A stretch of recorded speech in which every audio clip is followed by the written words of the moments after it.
Hello guys, welcome to my channel Neha your study guide. आज का topic शुरू करने से पहले अगर आप मेरे चैनल पर न्यू हैं तो प्लीज़ इसे सब्सक्राइब ज़रूर कीजिएगा। तो आज का जो टॉपिक हम करने वाले हैं वो है क्लास 11 बिजनेस स्टडीज़ यूनिट 2 का फॉर्म्स ऑफ बिजनेस ऑर्गेनाइजेशन, जिसमें हम पढ़ने वाले हैं टाइप्स ऑफ कोऑपरेटिव सोसाइटीज़, इसके मैरिट्स, डीमैरिट्स, फीचर्स। इसकी ऑलरेडी मैंने वीडियो अपलोड कर दी है, तो आप वो अगर आपने तो वो वीडियो नहीं देखी है तो आप मेरे चैनल पर जाके पहले उसे देख सकते हैं। तो क्या क्या टाइप्स होते हैं कोऑपरेटिव सोसाइटी के, कितने टाइप्स होते हैं? बेसिकली 6 टाइप की जो है हमारी कोऑपरेटिव सोसाइटीज़ होती हैं। तो first is consumer cooperative society, marketing cooperative society, farmers cooperative society, cooperative housing societies, producers cooperative societies and credit cooperative societies. अब हम एक एक करके इन सोसाइटीज़ के बारे में पढ़ते हैं कि एग्जैक्टली हर एक सोसाइटी का काम क्या होता है, जिसमें हम सबसे पहले पढ़ेंगे कंज्यूमर कोऑपरेटिव सोसाइटी के बारे में। The consumer cooperative societies are formed to protect the interest of the consumer. Consumer के इंटरेस्ट को प्रोटेक्ट करने के लिए सोसाइटी को बनाया गया है। इंटरेस्ट कैसे प्रोटेक्ट करेंगे? It purchases goods in bulk. ये कंज्यूमर कोऑपरेटिव सोसाइटी क्या करता है? बल्क में परचेजिंग करता है गुड्स की, directly from the wholesaler, and sell goods to the members, thereby eliminating the middleman. अब एग्जैक्टली होता क्या है, पहले ये देखते हैं। अब जैसे कि कोई मैन्युफैक्चर है, वो अपना गुड जो है 10 रुपी में बेच रहा है, उसका गुड का प्राइस है 10 रुपी। अब वो मैन्युफैक्चरर्स आगे जो है अपना सामान बेच रहा है मिडलमैन। मिडलमैन जो है यूजुअली बल्क में बाय करता है, होलसेलर्स होते हैं जैसे कि बल्क में बाय करते हैं। अब इसने 10 रुपी का गुड मैन्युफैक्चर से खरीद लिया, अब इसमें वो अपना प्रॉफिट मार्जिन भी ऐड करेगा। अब गुड का कॉस्ट क्या हो गया? 15 रुपी। अब वो आगे कंज्यूमर्स को बेच रहा है, तो कंज्यूमर को कितने का पड़ रहा है गुड? 15 रुपी का। कहीं ना कहीं गुड थोड़ा महंगा हो गया, उसे रीजनेबल प्राइस पे नहीं मिला है। पहले मैन्युफैक्चरर, फिर मैन्युफैक्चरर से मिडलमैन, मिडलमैन से कंज्यूमर। अब कंज्यूमर कोऑपरेटिव सोसाइटी का काम क्या होता है? इस मिडलमैन को एलिमिनेट करना, ताकि कंज्यूमर को रीजनेबल प्राइस पे प्रोडक्ट मिल सके। यहाँ पे कंज्यूमर्स कौन है? मेंबर्स ऑफ द सोसाइटी, जो भी सोसाइटी के मेंबर्स बने होते हैं। यहाँ पे क्या करते हैं? कंज्यूमर कोऑपरेटिव सोसाइटी बल्क में गुड्स को बाय कर लेती है, किससे? मैन्युफैक्चरर से।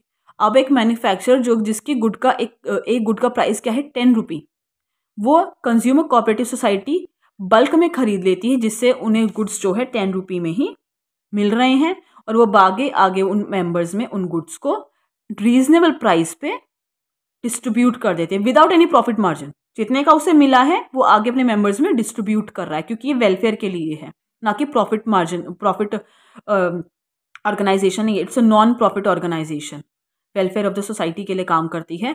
तो क्या करते हैं? बीच में मिडिल मैन को, जिसकी वजह से कॉस्टिंग एक्स्ट्रा हो रही है, मिडिल मैन को हटा देते, एलिमिनेट कर देते हैं, जिससे कि जो कंज्यूमर्स है, मेंबर्स है सोसाइटी के, उनको गुड्स जो है रीजनेबल प्राइस पे मिल रहे हैं। ये इनको आगे डिस्ट्रीब्यूट कर देते हैं थोड़ा थोड़ा थोड़ा बल्क में, जितना भी वो खरीदना चाहते हैं, जितना भी वो बाय करना चाहते हैं, जितना भी एक पर्टिकुलर इंडिविजुअल मेंबर जो है गुड्स बाय करना चाहता है, वो आगे कोऑपरेटिव सोसाइटी में जो है उसका मेंबर बने, गुड्स बाय करे रीजनेबल प्राइस पे, और आगे जाके उसे अपना सेल आउट करके अपना प्रॉफिट अर्न कर सकता है।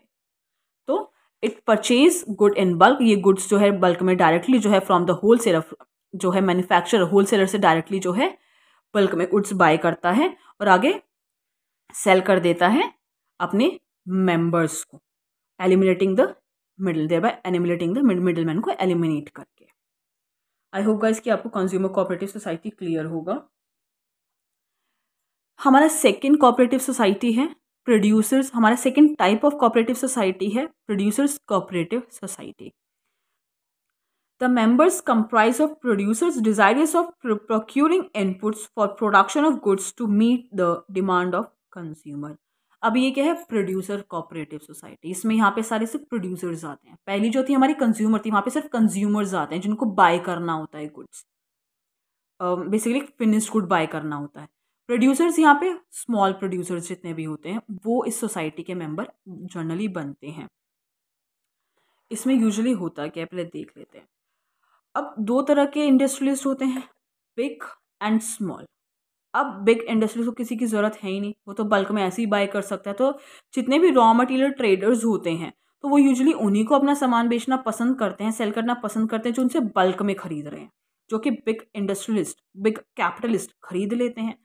स्मॉल इंडस्ट्रीज को कुछ नहीं मिलता, क्योंकि अगर मिल रहा है तो रीजनेबल प्राइस पे नहीं मिल पाएगा। कहीं ना कहीं रॉ मटेरियल ट्रेडर्स उनको जो है वो बल्क में बाय नहीं कर रहे हैं, थोड़े अमाउंट में बाय कर रहे हैं, तो कहीं उनको प्राइस भी एक्स्ट्रा लगाने की कोशिश करते हैं।